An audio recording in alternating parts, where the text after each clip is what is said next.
In this video, we're going to be covering the topic of imprinting. This is covered in the Non-Mendelian genetics chapter, which is chapter 5 in genetics. So the scenario here is we're working with this gene. There comes a point where the code that the book used ends up becoming so convoluted that it hinders problem solving, at least in my opinion. And so here's the thing.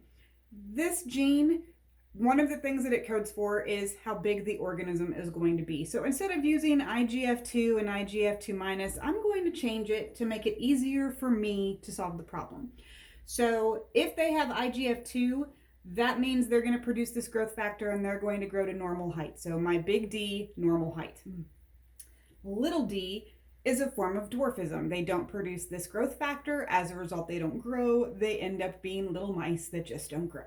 So there's that part made a lot simpler. So big D, normal sized mouse, little d, dwarf mouse.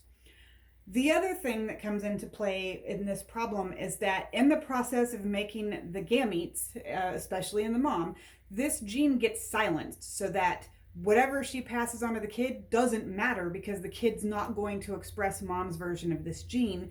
They're only going to express dad's version. So once again, your book gives you this lovely way to code that.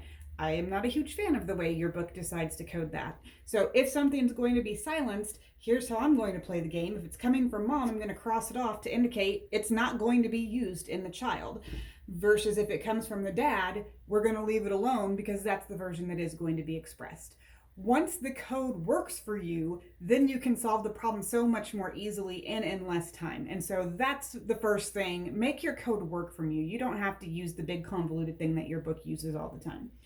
So it says that a female mouse is heterozygous. She's crossed to a male that is also heterozygous. So we've got mom being this, but she imprints, so she gets silenced. She's hooking up with dad mouse that looks like this, but he is not getting silenced. From there, we put this into a Punnett square.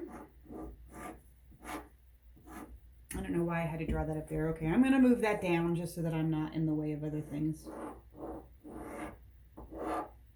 Okay, we'll put mom up here, remembering that she gets silenced, so she really doesn't matter. And then we've got dad off over here, and we fill it in the same way we always do, bringing the top stuff down and the side stuff over. So what phenotypes could we expect to see in the offspring? Okay, that's a normal sized mouse. That's a normal sized mouse. So we have two normal, two, that one's dwarf, that one's dwarf, to two dwarf. Or you could do 1-to-1, 50% tall. I mean, it all ends up meaning the same thing. The problem is not hard to solve. The code is what made that hard to solve. And so this is just me telling you, you can make your code whatever you want as long as your code tells you how the genes get inherited. Are they dominant and recessive? Are they imprinted? Are they epistatic? Whatever else you've got going on, here, this code works for me. And so that's why I use it like that. You can use whatever helps you understand it better. I always just found this a simpler way to look at that. So hopefully that helps you with the IGF2 problem discussed in chapter 5.